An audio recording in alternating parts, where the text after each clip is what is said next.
अब देखो ये है क्या, मानो हम लोग क्या कर रहे हैं, जैसे मान लो हम लोगों ने गूगल सर्च में लिखा बेस्ट इंस्टीट्यूट फॉर बैंकिंग, मान लो हम लोगों ने लिखा बेस्ट इंस्टीट्यूट फॉर बैंकिंग। अगर सबसे पहले अगर मान लो विनर इंस्टीट्यूट आ रहा है, सबसे पहले मान लो अगर विनर इंस्टीट्यूट आ रहा है, तो इसके दो चांसेस हो सकते हैं, इसके जो है दो चांसेस हो सकते हैं। ये हो सकता है कि ये जो है ऑर्गेनिक रीच के वजह से ये जा रहा है, ऑर्गेनिक यानी कि लोग वहां पे विजिट कर रहे हैं, उसके वजह से जो है वो ट्रैफिक ज्यादा आ रहा है विनर इंस्टीट्यूट में।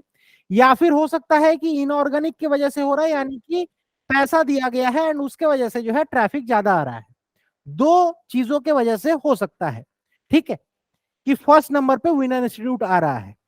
अब देखो सर्च इंजन ऑप्टिमाइजेशन क्या है, अगर ये सिर्फ ऑर्गेनिक सर्च की वजह से अगर हो रहा है, ठीक है, अगर मान लो ये सिर्फ ऑर्गेनिक सर्च की वजह से अगर हो रहा है, देन उसे हम लोग कहेंगे सर्च इंजन ऑप्टिमाइजेशन। अगर ये ऑर्गेनिक प्लस इनऑर्गेनिक दोनों के वजह से अगर हो रहा है, देन उसे हम लोग कहेंगे सर्च इंजन मार्केटिंग। समझ में आया? सर्च इंजन ऑप्टिमाइजेशन किसे कहते हैं एंड सर्च इंजन मार्केटिंग किसे कहते हैं। अगर समझ में आया हो तो वो लाइक वाला जो सिंबल है उसे क्लिक कर देना, ठीक है।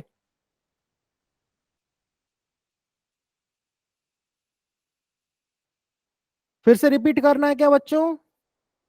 अगर रिपीट करना है तो यस लिख देना। फिर से रिपीट करना है क्या? Search engine optimisation and search engine marketing क्या होता है?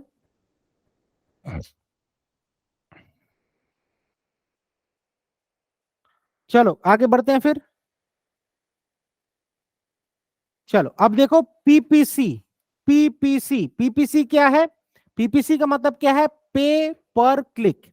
पीपीसी का मतलब क्या है? पे पर क्लिक, ठीक है। अब देखो पे पर क्लिक क्या है? Is a form of advertising, ये जो है एडवर्टाइजिंग का ही फॉर्म है। वेर यू पे for website clicks from popular platforms. अब देखो तुम्हारे प्लेटफॉर्म में, ठीक है, तुम्हारे प्लेटफॉर्म में मान लो अगर कोई अगर वेबसाइट है, ठीक है, उसमें जितना क्लिक्स होगा उसके लिए तुमको जो है पेमेंट करना पड़ेगा। अब देखो जैसे हम लोगों ने लास्ट में देखा, लास्ट स्लाइड में देखा search engine optimisation and search engine marketing. तो अगर हम लोग सर्च इंजन मार्केटिंग के अगर एस्पेक्ट से देखें, so from search engine like Google, तो जैसे गूगल जैसा सर्च इंजन अगर हम लोग एक एग्जांपल ले लें कि clicking this ad in Google cost apple money. अब इसका मतलब क्या है कि अगर मान लो एक वेबसाइट है, उसमें मान लो एक एड चल रहा है, ठीक है, उसमें अगर हम लोग क्लिक करेंगे ना, तो उसके लिए क्या है? पैसा देना पड़ेगा। उसके लिए क्या है? उस कंपनी को पैसा देना पड़ेगा कि उस एड को सबसे पहला रखने के लिए, ठीक है। मान लो दो एड है, ठीक है, एक मान लो अगर कार के हिसाब से देखें, एक मान लो महिंद्रा का एड है, एक मान लो टाटा का ऐड है। मान लो महिंद्रा का ऐड पहले है, अगर लोग अगर सबसे पहले अगर इसके ऊपर क्लिक कर रहे हैं, तो देन उसके लिए जो है उसको पेमेंट करना पड़ेगा। तो हर एक क्लिक के लिए जो है उसको पेमेंट चाहिए, उसे हम लोग क्या कहते हैं? पे पर क्लिक, ठीक है, इंपॉर्टेंट है पे पर क्लिक। चलो नेक्स्ट आगे बढ़ते हैं कि कॉमन सर्च इंजिन कौन कौन से हैं, याद रखना है, इसका स्क्रीनशॉट उठा लो बच्चों। कॉमन सर्च इंजिन, तो इसमें एग्जाम में कैसे क्वेश्चन पूछे जाते हैं कि मान लो 3-4 सर्च इंजिन का नाम दे देगा, इसमें से पूछेगा, या फिर मान लो ये दे देगा माइक्रोसॉफ्ट बिंग दिया, ठीक है, उसके साथ गूगल क्रोम ओपेरा, मान लो गूगल क्रोम ओपेरा, ठीक है, फिर माइक्रोसॉफ्ट एज, फिर सफारी एंड गूगल तो इसमें से ये पांच में से सर्च इंजन कौन सा है ये ढूंढना है। सर्च इंजन कौन सा है? Google is a search engine. बाकी सब क्या है? वेब ब्राउजर्स हैं, ठीक है। Google Chrome opera Microsoft Edge safari ये सब क्या है? वेब ब्राउजर है। तो ऐसे क्वेश्चंस जो है पूछे जाते हैं। तो देखो यहाँ पे सबसे पहला क्या है? Microsoft Bing. सबसे पहला क्या है? Microsoft Bing, then duck duck go, then Google, Yahoo, yep, ask you, ठीक है, ये सब क्या है? सर्च इंजिन है। देखो चाइना का सबसे बड़ा सर्च इंजन क्या है? बाइडू, ठीक है, एंड रशिया का सबसे बड़ा जो है वो क्या है? यांडेक्स। याद रखना है, ठीक है, ये सब क्या है? एग्जाम में पूछे जाते हैं, एग्जाम में पूछे जाते हैं। चलो नेक्स्ट आ जाते हैं search engine result page. Search engine result page. अब देखो ये सर्च इंजन रिजल्ट पेज क्या है, एक एग्जांपल से समझते हैं। अगर मान लो तुम अगर यहां पे मान लो गूगल का सर्च इंजन है, तुम अगर यहां पे लिखते हो कि मोबाइल फोन्स अंडर अंडर ₹15,000, तुम अगर यहाँ पे लिखते हो मोबाइल फोन्स अंडर ₹15,000, तो देखना सबसे पहला जो है वो एमआई का फोन का ऐड आएगा, देन देखो यहाँ पे रेडमी का ऐड आएगा, देन देखो यहाँ पे ओप्पो का ऐड आएगा, ठीक है, देन देखो यहाँ पे सैमसंग का ऐड आएगा। तो क्या है, देखो सबसे पहला एमआई का आ रहा है, क्योंकि सबसे ज्यादा जो है उसने क्या किया है, सर्च इंजन मार्केटिंग किया है, ठीक है। सो देखो the pages of results that are generated after a Google search query is submitted. यहाँ पे क्वेरी क्या था, mobile phones under ₹15,000। The SERP displays the top ranking websites. अब देखो यहाँ पे सबसे पहला क्या है, देखो सबसे पहला यहाँ पे ऐड देखने को मिला है, किसका ऐड देखने को मिला है, एमआई का ऐड हमें देखने को मिला है। तो सबसे पहले जो एसीआरपी है वो क्या डिस्प्ले करेगा, जो टॉप रैंकिंग वेबसाइट है या फिर जो पेड एड्स हैं क्वेरीज के लिए, उसको जो है यहाँ पे डिस्प्ले करेगा, ठीक है। एमआई, रेडमी, ओप्पो, देन यहाँ पे जो है सैमसंग, ये सब जो है यहाँ पे डिस्प्ले करेगा। और ये डिस्प्ले करने का जो मैकेनिज्म है उसे हम लोग क्या कहते हैं, search engine result page, SERP, SERP या फिर सर्च इंजन रिजल्ट पेज। ये हो गया ऐड का एग्जांपल। अगर हम लोग वेबसाइट का एग्जांपल अगर ले लें, तो जैसा मैंने कहा था कि मान लो बेस्ट बैंकिंग इंस्टीट्यूट, अगर हम लोग लिखते हैं, ठीक है, बेस्ट बैंकिंग इंस्टीट्यूट मान लो अगर हम लोग लिखते हैं, तो अगर सबसे पहले मान लो विनर इंस्टीट्यूट आ गया, उसके बाद मान लो कोई और इंस्टीट्यूट अड्डा आ गया, ठीक है, उसके बाद मान लो अन अकेडमी आ गया, ठीक है। तो ये जो मान लो एक के बाद एक जो यहाँ पे हम लोग को देखने को मिल रहा है सजेशन, इस प्रोसेस को हम लोग क्या कहते हैं, सर्च इंजन रिजल्ट पेज हम लोग कहते हैं। बच्चों समझ में आया, समझ में आया, चलो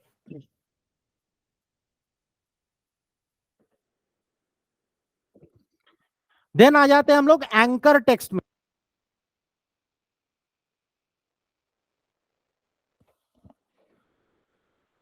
हाँ, नेक्स्ट आ जाते हैं हम लोग एंकर टेक्स्ट में, ठीक है, नेक्स्ट आ जाते हैं हम लोग एंकर टेक्स्ट में। What is anchor text? देखो एंकर टेक्स्ट का मतलब क्या है कि मान लो कहीं पे भी अगर हम लोग क्लिक कर रहे हैं, जैसे ये देखो विकिपीडिया का पेज है, अब इसमें इसमें देखो ये जो नीला वाला जो कलर वाला जो वर्ड्स हैं, ठीक है, नीला वाला कलर वाला जो वर्ड है, इसका मतलब क्या है, इसमें क्लिक करेंगे, देखो जैसे यहाँ पे लैरी सैंगर, ये लैरी सैंगर के ऊपर अगर अगर हम लोग क्लिक करेंगे ना, तो लैरी सैंगर के बारे में हम लोग को दिखाएगा। यानी कि ये जो कुछ देखना ऐसे वर्ड्स हैं, उसको अगर हम लोग क्लिक करेंगे ना, तो एक और वेब पेज ओपन हो जाता है। तो वो वर्ड्स के अंडर में जो है दूसरा वेब पेज जो है वो क्या है, एम्बेड किया जाता है, उसे हम लोग क्या कहते हैं, एंकर टेक्स्ट हम लोग कहते हैं। The text within a website that is clickable and links to another page on the site or a different domain.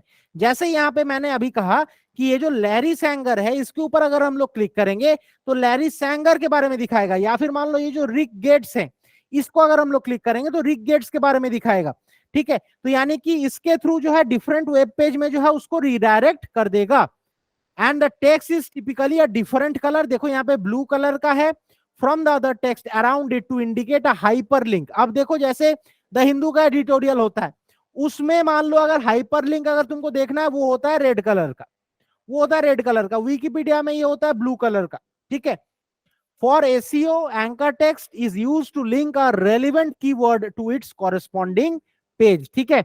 जो सर्च इंजन ऑप्टिमाइजेशन है उसके लिए एंकर टेक्स्ट का इस्तेमाल किया जाता है, to link a relevant keyword to its corresponding page, ठीक है। देन आ जाते हैं ऑल्ट टेक्स्ट। ऑल्ट टेक्स्ट या फिर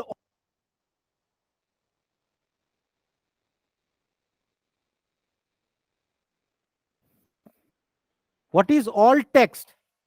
अब देखो ऑल्ट टेक्स्ट को हम लोग ऑल्ट टैग्स भी कहते हैं या फिर ऑल्ट डिस्क्रिप्शन भी कहते हैं। ऑल्ट टेक्स्ट क्या है, ये एक रिटन कॉपी है जो हम लोग को देखने को मिलता है in place of an image और if a web page fails. अब देखना अगर तुम्हारे पास अगर इंटरनेट का स्पीड अगर अच्छा नहीं है, तो देखना अगर तुम फेसबुक अगर ओपन करोगे ना, तो वहां पे मान लो तुम्हारा यहाँ पे क्या रहता है, प्रोफाइल पिक्चर, यहाँ पे क्या रहता है, कवर पिक्चर, ठीक है। तो देखना यहाँ पे एक साइन हो जाता है पिक्चर जैसा, एक यहाँ पे साइन हो जाता है, ठीक है, ऐसे पहाड़ और यहाँ पे सूरज जैसा, यहाँ पे ऐसे साइन हो जाता है, एंड यहाँ पे लिखा रहता है अर्को प्रोवो मुखर्जी, ऐसे मेरा नाम है, यहाँ पे लिखा रहेगा। फिर यानी कि पिक्चर नहीं दिखा रहा है बट उसके बारे में डिस्क्रिप्शन दे रहा है। यहाँ पे हो सकता है कि मान लो एक माउंटेन का पिक्चर है तो यहाँ पे माउंटेन डॉट जेपीजी मान लो लिखा रहता है, यानी कि पिक्चर लोड नहीं हो रहा है, उसके जगह में क्या है, कुछ टैग्स या फिर उसका डिस्क्रिप्शन दिया गया है। ये यूजुअली होता है इंटरनेट कनेक्शन अच्छा नहीं है, ठीक है। So that appears in place of a image on a web page if the image fails to load on a user's screen. अगर मान लो कोई भी इमेज अगर लोड नहीं हो पा रहा है यूजर स्क्रीन में, देन ये जो है इशू हमें देखने को मिलता है। This text helps screen reading tools describe images to visually impaired readers. अब देखो जो क्या है, जो देख नहीं पाते हैं उसके लिए सुविधाजनक होता है, and allow search engine to better crawl and rank your website. And इससे क्या है, जो तुम्हारे सर्च इंजन को जो है और बेटर रैंकिंग भी मिलता है। जैसे देखो यहाँ पे क्या है, जो विजुअली इंपेयर्ड जो लोग हैं वो मान लो यहाँ पे मेरा प्रोफाइल पिक्चर दिया गया है, मान लो यहाँ पे डिस्क्रिप्शन में लिखा गया है प्रोफाइल पिक्चर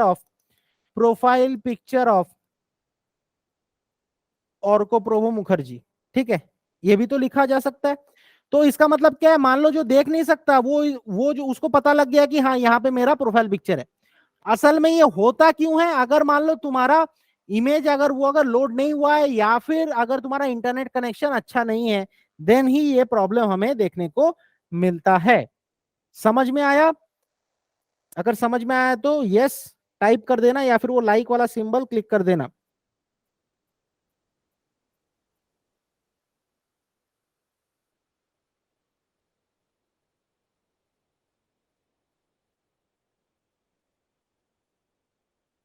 समझ में आ रहा है?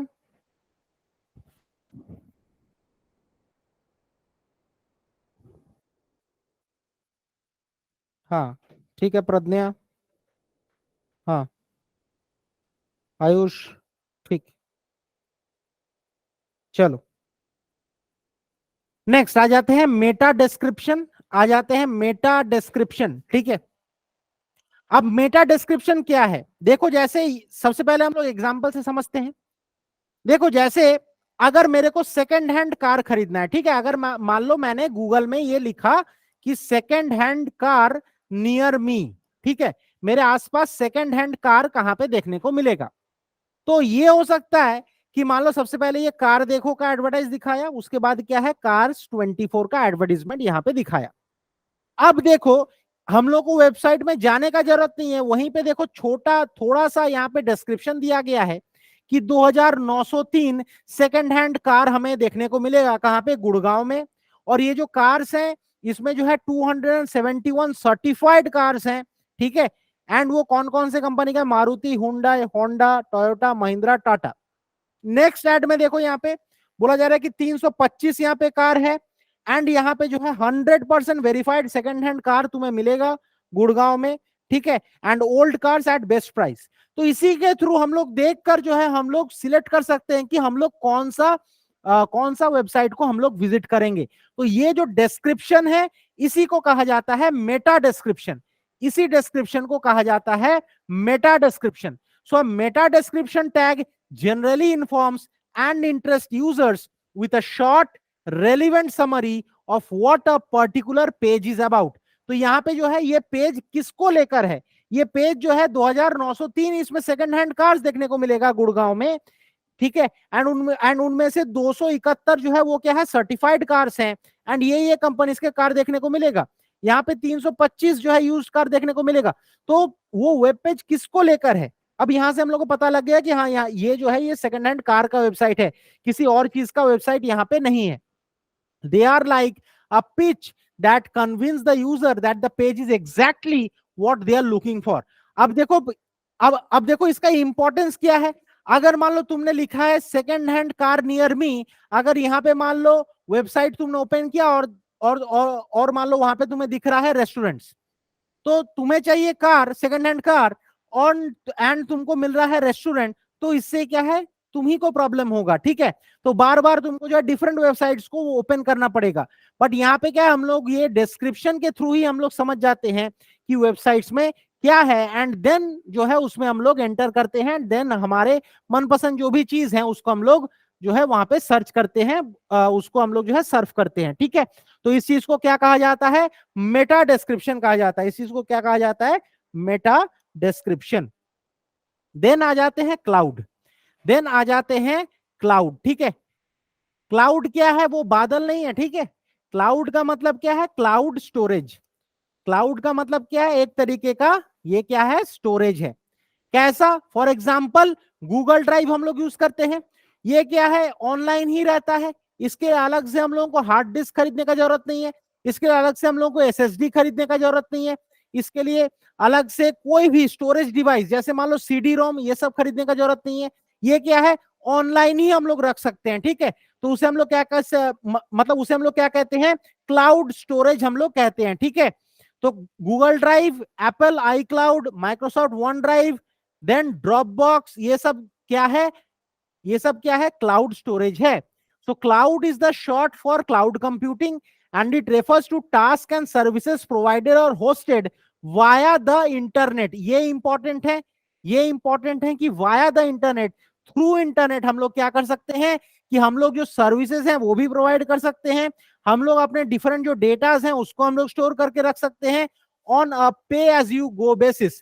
पे एज यू गो बेसिस यानी कि देखो गूगल ड्राइव के बारे में अगर बात करें तो गूगल ड्राइव क्या पूरा फ्री होता है क्या, लिखो चैट में, लिखो गूगल ड्राइव क्या पूरा फ्री होता है क्या, तुम क्या लाइफ टाइम उसे क्या फ्री यूज कर सकते हो क्या, अगर मान लो तुम उसमें डेटा अगर भर रहे हो।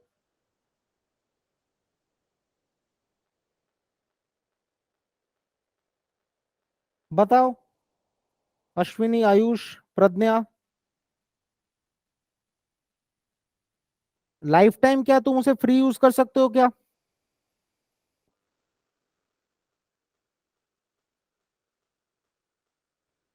हाँ, तो नहीं, हम लोग यूज नहीं कर सकते क्योंकि देखो शुरुआत में क्या है, हम लोग को 15 GB फ्री मिलता है, फिर जैसे ही हम लोग का फोटोज वीडियोस, आयुष यस नहीं, लाइफ टाइम हम लोग फ्री में कैसे यूज करेंगे, क्योंकि उसमें क्या है, हम लोग का जो डेटा है वो भी तो बढ़ेगा, डेटा है वो भी तो बढ़ेगा।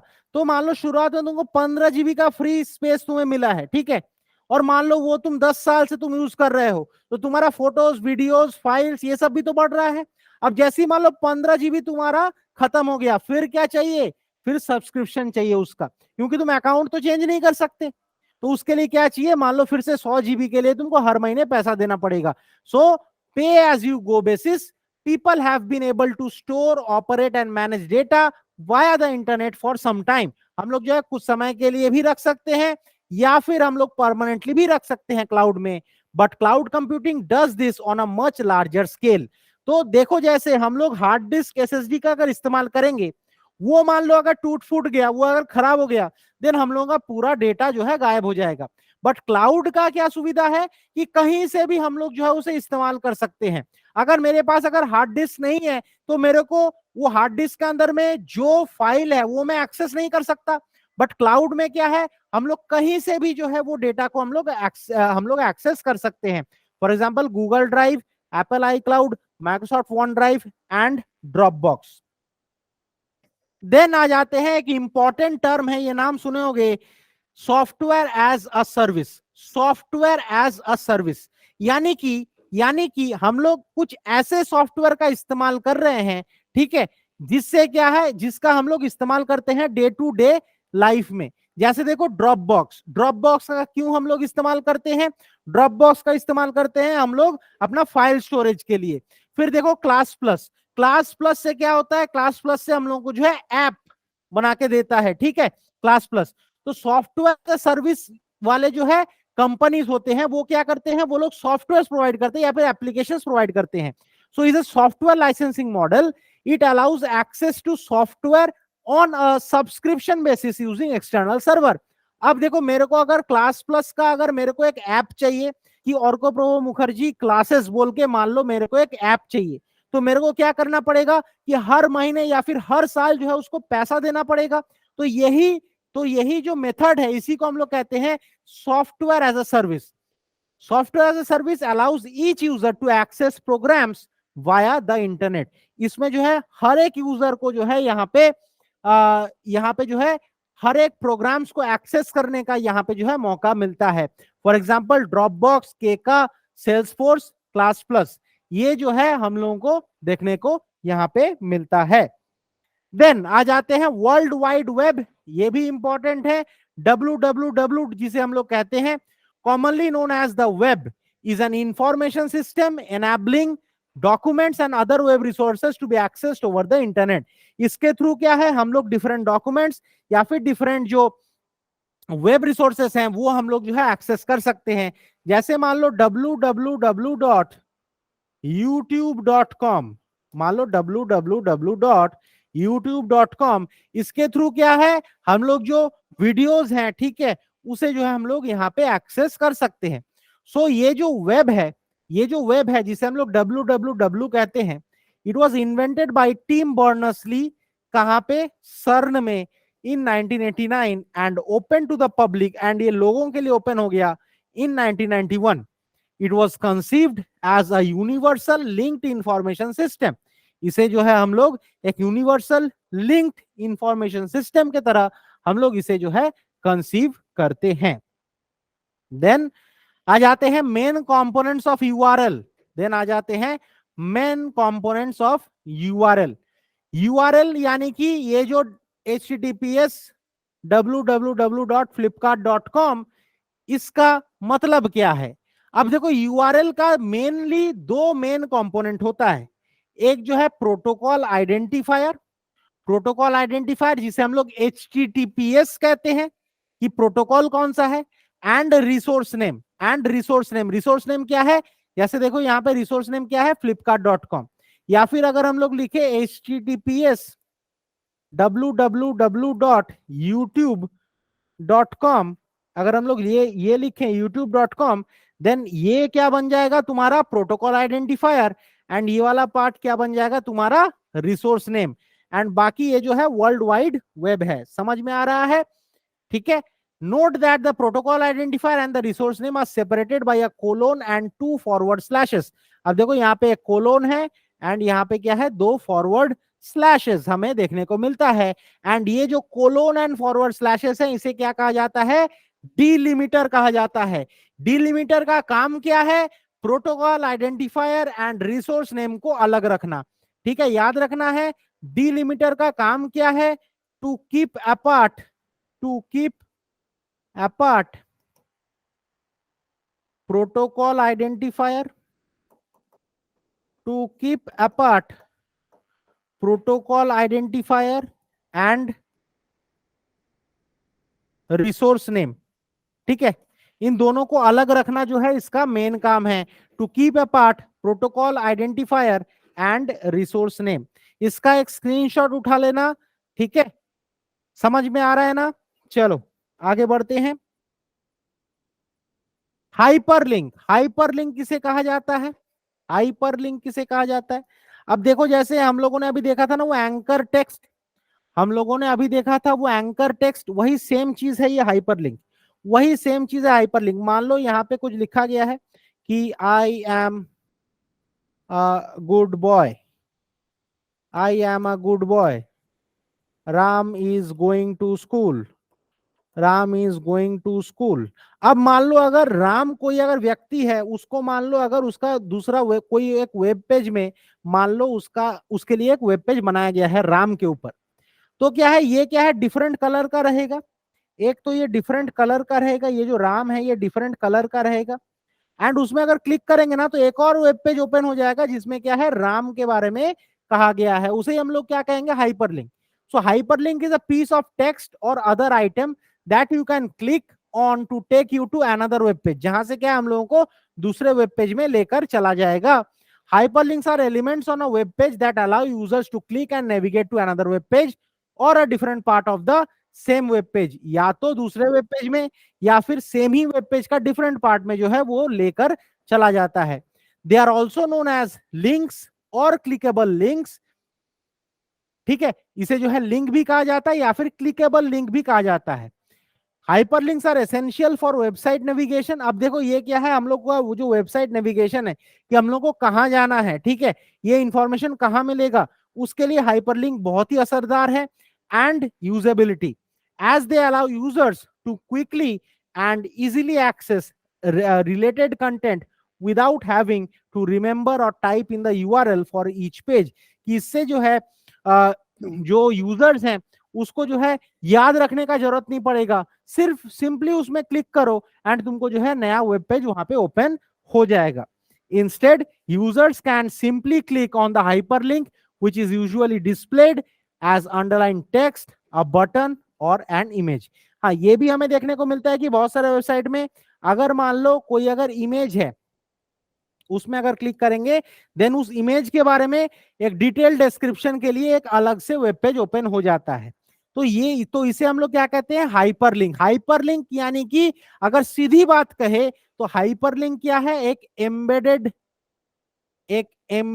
लिंक है। एक एम्बेडेड लिंक है जो क्या है, एक वेब पेज, ठीक है, जो क्या है एक कोई भी आर्टिकल, ठीक है, में हमें देखने को मिल सकता है, कोई भी वेबसाइट में देखने को मिल सकता है इन the form of text, button or an image. ठीक है, चलिए स्टार्ट करते हैं। अब देखो यहाँ पे क्या है, देखो यहाँ पे आदित्य बिरला ग्रुप है, यहाँ पे देखो ये जो ब्लू कलर के जो है ना ये सब क्या है, हाइपरलिंक है। जैसे देखो यहाँ पे एडिट, एडिट क्या है, हाइपरलिंक है। व्यू हाइपरलिंक है, हिस्ट्री हाइपरलिंक है।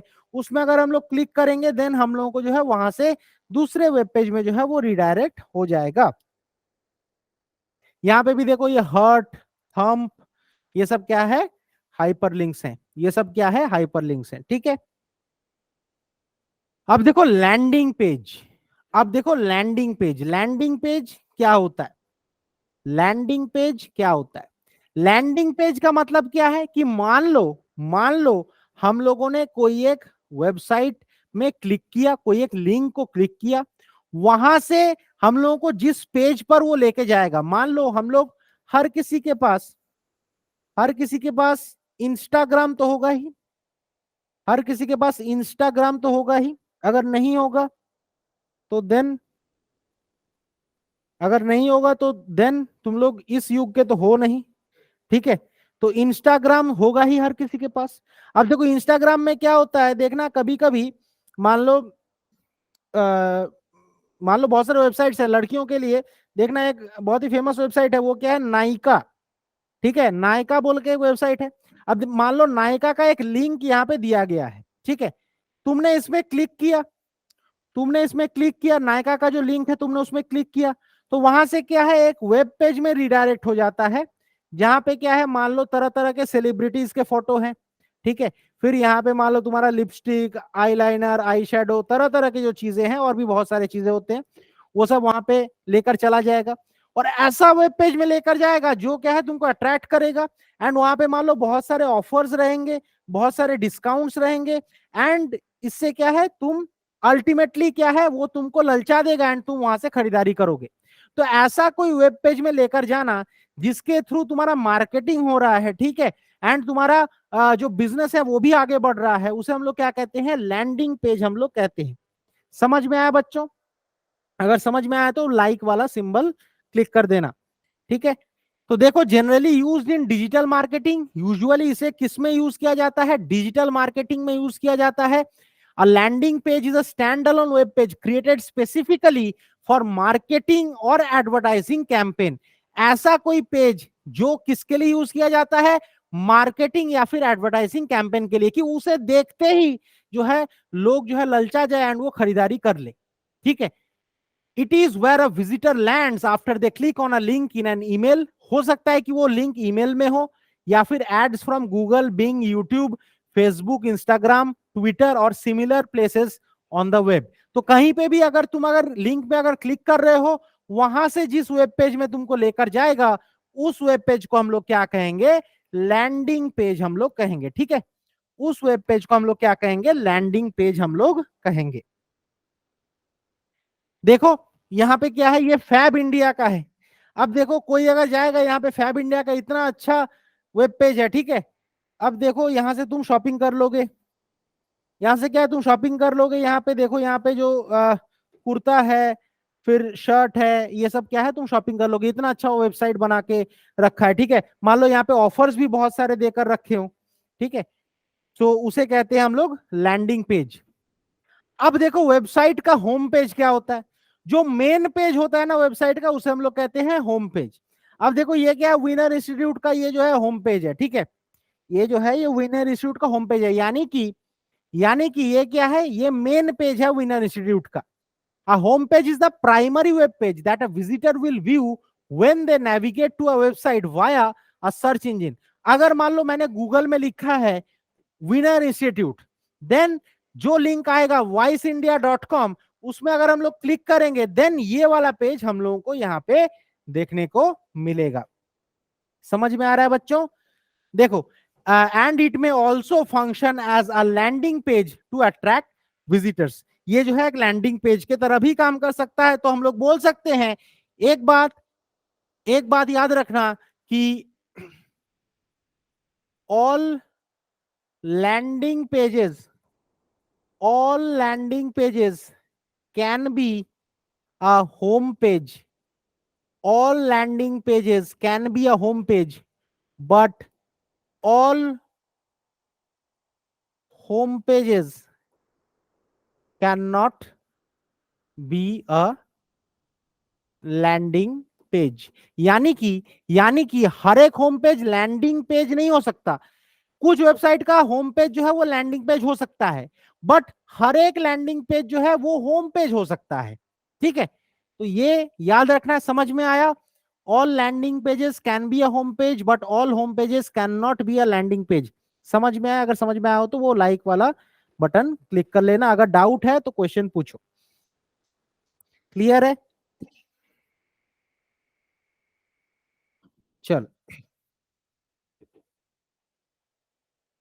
चलो नेक्स्ट देख लेते हैं, HTTP hyper text transfer protocol, ये है क्या?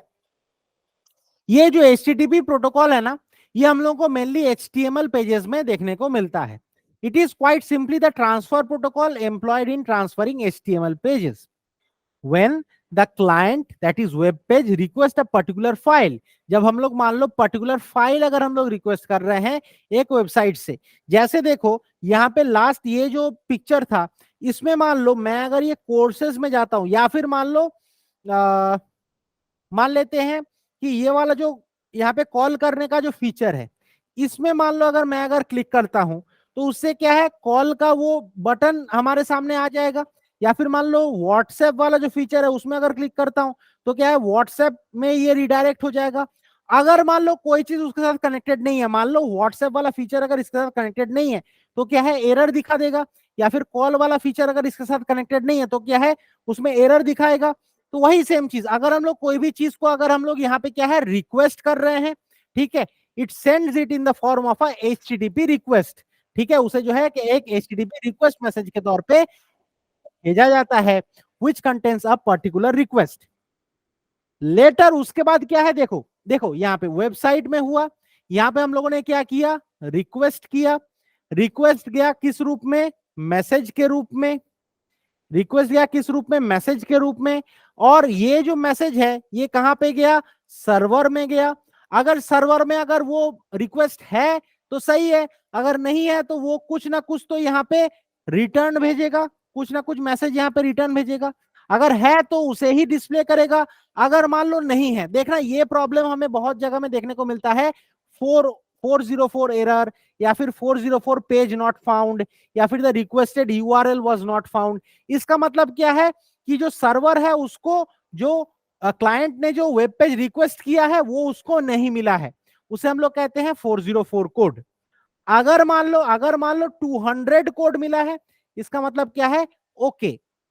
इसका मतलब क्या है, ओके, ठीक है। इसका मतलब क्या है कि जो रिक्वेस्ट किया है उसको मिल गया है, उसको प्रोसेस कर रहा है, उसको समझ चुका है, एंड उसको जो है डिस्प्ले किया जाएगा। अगर मान लो एरर कोड 202 है, इसका मतलब क्या है, उसे एक्सेप्ट किया गया है, so that the server has received and understood the request and that it has been accepted for processing, although it may not be processed immediately. हो सकता है कि उसी समय प्रोसेस ना किया हो, कुछ देर बाद भी वो प्रोसेस कर सकता है, ठीक है। तो उसे हम लोग क्या कहेंगे, हम लोग 202 कोड हम लोग कहेंगे। तो समझ में आया बच्चों, इसका एक स्क्रीनशॉट उठा लेना कि 404 कोड का मतलब क्या है, 200 कोड का मतलब क्या है, एंड 202 कोड का मतलब क्या है। चलो नेक्स्ट देखो, URI, URL and URN।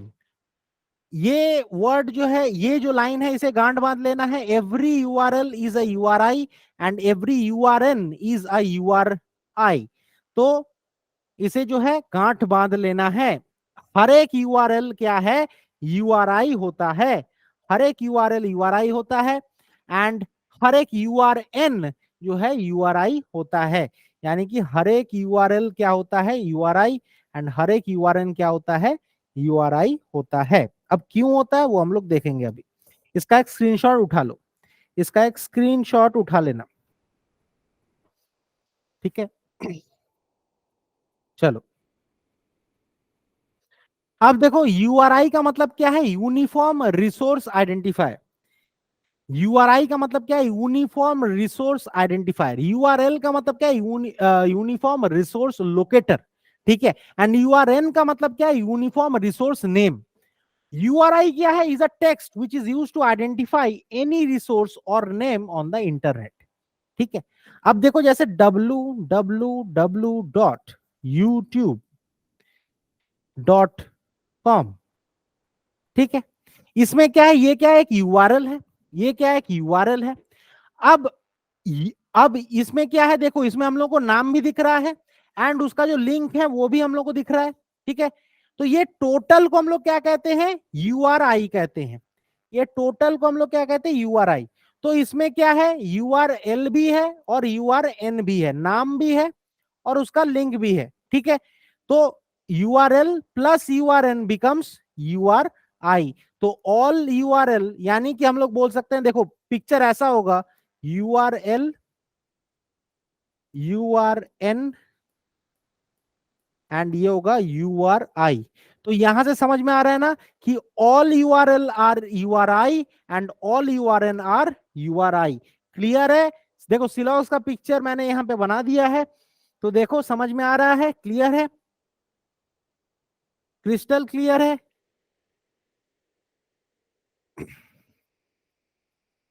Clear है तो वो लाइक वाला सिंबल क्लिक कर देना, ठीक है। इसका एक स्क्रीनशॉट उठा लेना कि हर एक URL जो है URI है, एंड हर एक URN भी URI है, ठीक है।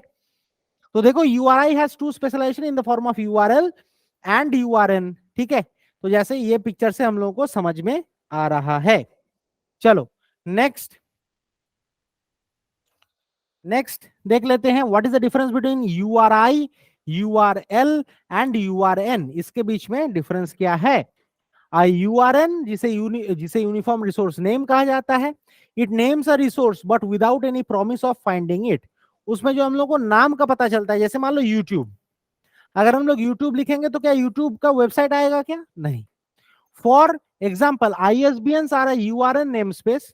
On one hand, most books can be found in multiple places, so the ISBN cannot really be said to be a location.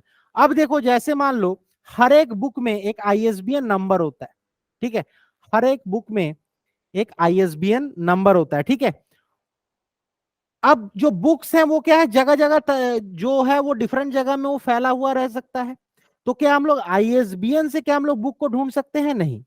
तो क्या है, कोई भी एक नाम, ठीक है, सिर्फ उस नाम से हम लोग जो है उस चीज को ढूंढ नहीं सकते। उसके लिए क्या चाहिए, उसके लिए हम लोगों को जो है कंप्लीट एक लिंक चाहिए, ठीक है, जिसके अंदर में वो प्रोटोकॉल रहे। उसे हम लोग क्या कहते हैं, देन वो टोटल पूरा कंप्लीट पैकेज को हम लोग क्या कहते हैं, URL कहते हैं। तो देखो यहाँ पे, on the other hand, a book can have no extant copies, so an ISBN makes no promise of ever finding a copy. URN is completely different than URL as it doesn't include any protocol. तो बोल रहा है कि जो URN है वो क्या है, URL से completely different है, क्योंकि उसका जो है कोई भी प्रोटोकॉल नहीं होता है। नेक्स्ट आ जाते हैं हमारे internet in India, internet service provider जिसे हम लोग ISP कहते हैं। ऐसा कंपनीज जो इंटरनेट हमें प्रोवाइड करता है उसे हम लोग क्या कहते हैं, आईएसपी, यानी कि इंटरनेट सर्विस प्रोवाइडर। कौन कौन से हैं, Jio, Airtel, Vodafone Idea, BSNL are some of the largest ISPs here. ठीक है, the introduction of internet in India began with the launch of ERNET, याद रखना है इसको, स्क्रीनशॉट उठा लो। फुल फॉर्म क्या है, एजुकेशन रिसर्च नेटवर्क। इन 1986 हम लोग को 1986 में देखने को मिला। Although this was limited to only educational and research institution, but फिर भी पहला इंटरनेट का नाम क्या है, ERNET. On 20th February 2018, Aircel filed for bankruptcy at NCLT, ये देखने को मिला। फिर 2018 के बाद एयरसेल गायब हो गया। टेलीनॉर इंडिया को एयरटेल के साथ मर्ज कर दिया, कब, इसके ऊपर क्वेश्चन पूछ सकता है कि 14 मई 2018। RailTel corporation of India, state owned ISP with pan India optic fibre network along with railway track.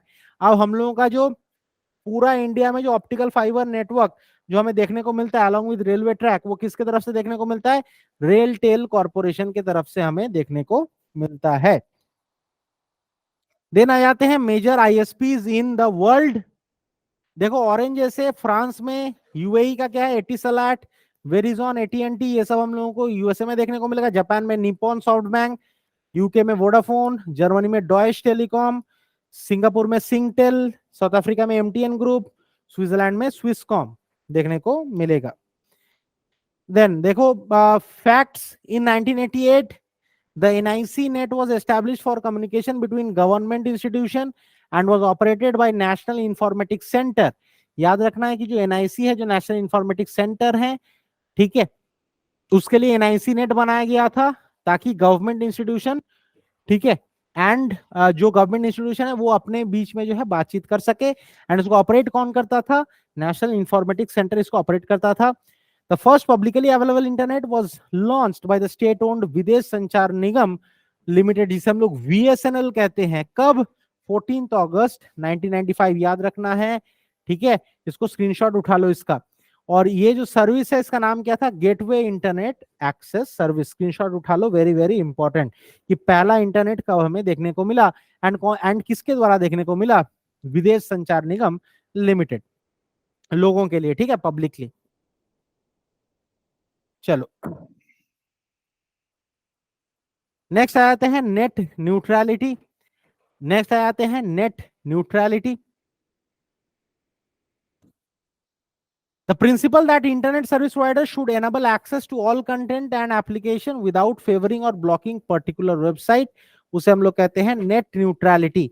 यानी कि देखना बहुत जगह में क्या है, कुछ वेबसाइट्स को बैन किया जाता है, तो ये क्या है, लोगों का जो इंफॉर्मेशन एक्सेस करने का ये यहाँ पे जो राइट है ना, वो चला जाता है। तो उसको बनाए रखने के लिए ये एक नया जो है टर्म आया है जिसका नाम क्या है, नेट न्यूट्रलिटी, जहाँ पे क्या है, हम लोग पर्टिकुलर वेबसाइट्स को ब्लॉक नहीं कर सकते। Basically the ethos of net neutrality state that, यानी कि उसका एथिक्स में क्या बोला गया है कि that internet service provider should not give preference to certain content over the other. अब देखो ये भी होता है, अब देखो ये भी होता है कि मान लो एक इंटरनेट सर्विस प्रोवाइडर है जियो, उसके अंडर में मान लो दो चैनल है ए बी, एक है एयरटेल, उसके अंडर में दो चैनल है ए बी। अब मान लेते हैं जियो जो है प्रेफर करता है ए को, एयरटेल करता है बी को। अब यहाँ पे लॉस किसका हो रहा है, बी का लॉस हो रहा है, एंड यहाँ पे लॉस किसका हो रहा है, ए का लॉस हो रहा है। तो नेट न्यूट्रलिटी के थ्रू में ये कहा गया है कि आप किसी को भी प्रेफरेंस नहीं दे सकते क्योंकि दूसरे का जो है वहां पे लॉस होगा, ठीक है। ये है नेट न्यूट्रलिटी का कॉन्सेप्ट। अगर बात करें first internet service provider in the world, वो क्या है, टेलीनेट, इसका स्क्रीनशॉट उठा लेना, which was the first commercial version of ARPANET introduced in 1974। तो यहां से हम लोग को ये भी पता चल रहा है कि ARPANET कब इंट्रोड्यूस किया गया था, 1974 में। ARPANET क्या है, वर्ल्ड का first internet. The first ISP for internet we know and use today is considered to be the world who started serving customers in 1989, ठीक है। इसका जो है स्क्रीनशॉट उठाना है। चलो देन आ जाते हैं नेटिकेट। नेटिकेट बोल के भी एक जो है टर्म आता है, नेटिकेट बोल के भी टर्म आता है। नेटिकेट का मतलब क्या है, कुछ नियम जो हम लोग को इंटरनेट में पालन करना चाहिए। अब देखना ऐसे बहुत सारे फेसबुक के ऐसे बहुत सारे पेजेस होंगे जहां पे मान लो यहाँ पे लिखा रहता है कि आप वहां पे जो है वुमेन को, आप वुमेन के अगेंस्ट में आप कुछ नहीं बोल सकते। देन आप मान लो बाहर से कोई भी वेबसाइट के लिंक यहाँ पे पोस्ट नहीं कर सकते। तो ये सब क्या है, उस पेज का एटिकेट है। इसको अगर आप वायलेट कर रहे हैं देन आपको वहां से निकाल दिया जाएगा। तो इसे ही कहा जाता है नेटिकेट। एटिकेट जो कि इंटरनेट में है उसका नाम हो गया है नेटिकेट। ठीक है, netiquette is made up of word from the words net and etiquette. Netiquettes netiquette thus describe the rules of conduct for respectful and appropriate communication on the internet। कि ऐसे रूल्स जिससे क्या है हम लोग रेस्पेक्टफुल एंड अप्रोप्रिएट कम्युनिकेशन कर सकते हैं इंटरनेट में, उसे हम लोग क्या कहते हैं, नेटिकेट हम लोग कहते हैं। Netiquette is often referred to as the etiquette for the internet. इसे ही याद रखो तो सही रहेगा। नेटिकेट क्या है, एटिकेट जो हम लोग इंटरनेट में पालन करते हैं उसे हम लोग नेटिकेट कहते हैं। स्क्रीनशॉट उठा लेना है इसका। ठीक है, चलो। Then netizen. नेटिजन का मतलब क्या, देखो हम लोग यहाँ पे जो रहते हैं, ठीक है, हम लोग यहाँ पे सोसाइटी में रहते हैं, तो हम लोगों को क्या कहा जाता है, सिटीजन।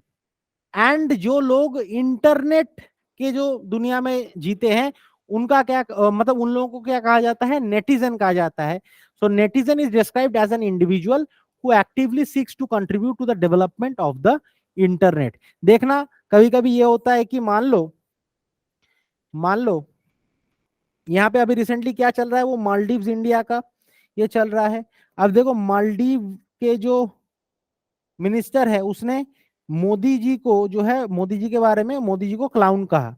अब उसके वजह से इंटरनेट दुनिया के जो लोग हैं वो लोग क्या है, क्या कर रहे हैं अभी, हैशटैग बॉयकॉट मालदीव्स, ये चल रहा है ना, बॉयकॉट मालदीव्स ये चल रहा है। तो ये क्या है, ये लोग कौन है, ये सब नेटिजन है। कि इससे क्या है, इंटरनेट दुनिया के जो सिटीजन हैं उन लोगों को गुस्सा आ गया है एंड वो लोग क्या कर रहा है, बॉयकॉट मालदीव्स कर रहा है। उसे जो हम लोग नेटिजन्स कहते हैं। ठीक है, माइकल हॉबन इन 1993 ही coined the term and developed the concept of netizen. याद रखना है कि किसके द्वारा ये नेटिजन टर्म आया, माइकल हॉबन के अंडर में, to describe an internet user who actively contributes towards the development of the net and acts as a citizen of the net and of the world। ठीक है, then virtual assistant किसे कहते हैं, कि ऐसा intelligent personal assistant जो क्या एक सॉफ्टवेयर एजेंट की तरह काम करता है। जैसे मान लो अगर हम लोग एसबीआई का अगर हम लोग वेबसाइट में अगर जाएं तो देखना यहाँ पे साइड में एक चैट बॉट टाइप का आ जाता है, जो जिससे एक विंडो ओपन हो जाता है, hi how are you, how can I help you, ये सब लिखा रहता है। उसे हम लोग क्या कहते हैं, वर्चुअल असिस्टेंट कहते हैं। Such technologies often incorporate chatbot capabilities to simulate human conversation। जैसे यहाँ पे hi how are you, how can I help you, ये सब क्या लोग ही बोलते हैं ना। तो उसी चीज को मान लो अगर कोई अगर चैटबॉट बोल रहा है उसे हम लोग क्या कहते हैं, वर्चुअल असिस्टेंट कहते हैं। Such as via online chat to facilitate interaction with their users. The interaction may be via text, graphical interface और voice, as some virtual assistant are able to interpret human speech and respond via synthesized voices। अगर मान लो मैं अगर voice में कुछ अगर कहता हूं तो वो भी जो है वो चैटबॉट्स समझ लेते हैं। उसे हम लोग क्या कहते हैं, वर्चुअल असिस्टेंट हम लोग कहते हैं। वर्चुअल असिस्टेंट से क्या होता है कि हम लोग का जो काम काज है वो क्या है, और इजी हो जाता है।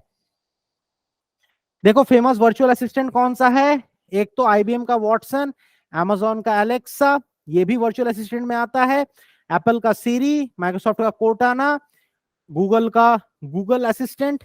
कुछ भी पूछो उसका आंसर उसके पास रेडी है। ठीक है, सैमसंग का बिग्सबी, ये सब क्या है, वर्चुअल असिस्टेंट्स हैं। देन देखो फेसबुक का भी अभी आया है एम वर्चुअल असिस्टेंट। इसमें तुम कुछ भी लिखो उसका जो है रिप्लाई वो करते रहता है, उसे हम लोग कहते हैं एम वर्चुअल असिस्टेंट। ठीक है, इसका एक स्क्रीनशॉट उठा लेना, सम फेमस वर्चुअल असिस्टेंट का, इसका एक स्क्रीनशॉट उठा लो जल्दी से। हो गया, चलो नेक्स्ट इसका भी, M virtual assistant by Facebook.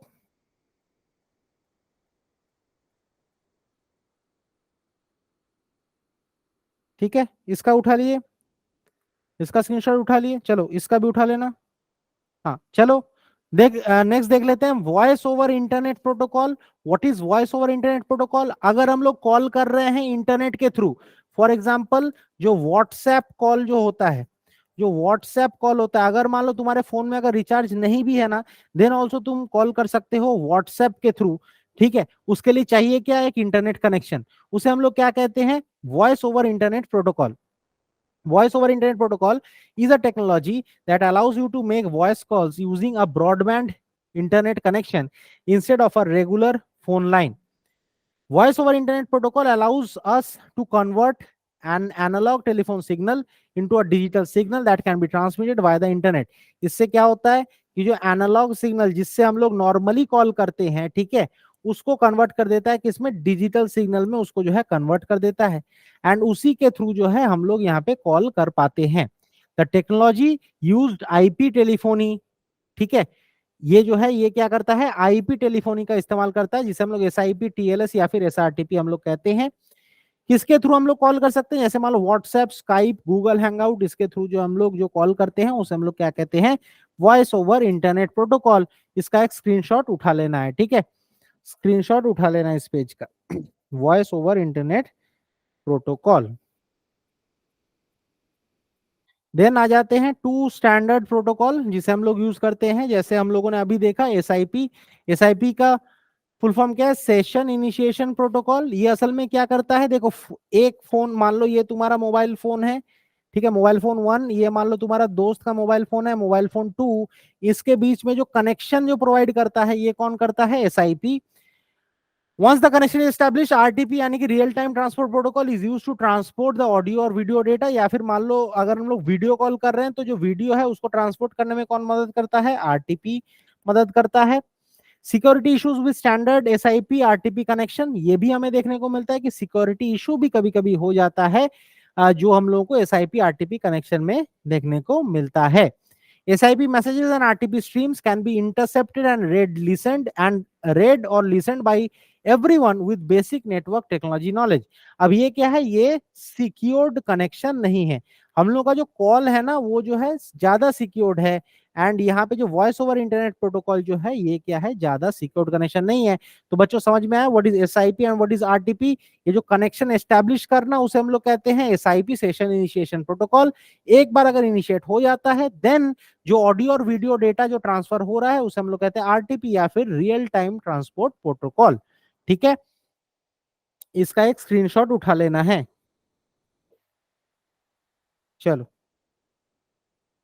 To overcome the security flaws. अब देखो हम लोगों ने देखा कि सिक्योरिटी होता है, ठीक है, जो सिक्योरिटी फ्लॉज हमें देखने को मिलता है ऑफ एसआईपी एंड आरटीपी, तो हम लोग किसका इस्तेमाल करते हैं? SIP secure. एसआईपी सिक्योर या फिर जिसे हम लोग ट्रांसपोर्ट लेयर सिक्योरिटी कहते हैं।